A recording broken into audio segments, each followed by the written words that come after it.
doon sa dulong-dulong term.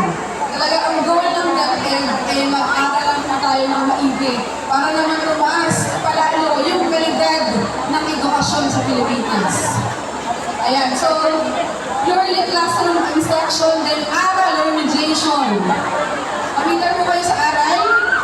Ayan, binibigay po ito sa mga struggling learners natin para kahit pa paano naman ay makahabol sila doon sa iba. Para walang maiiwan sa San Francisco High School. Ayan, so activity block, no club practice, wala naman ng extracurricular activities, puro aral muna tayo.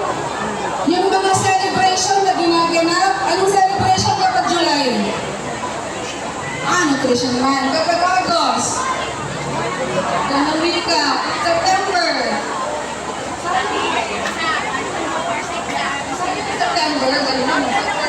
Ayan. So, yung nakasanayan po natin na monthly may celebration tayo ng bawat subject, ngayon po, wala na kang ganun muna.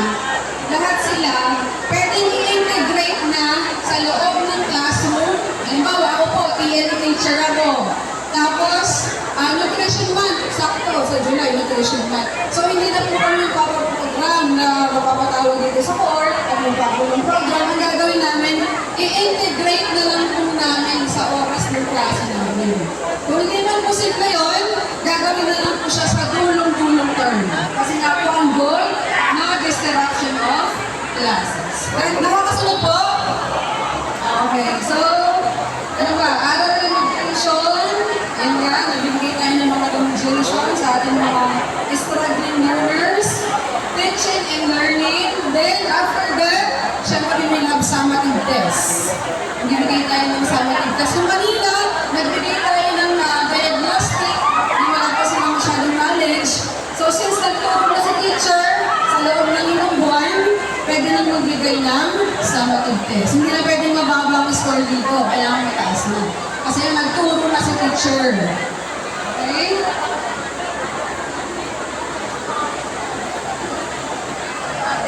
And for, I think this is the last slide. Last part of the first term.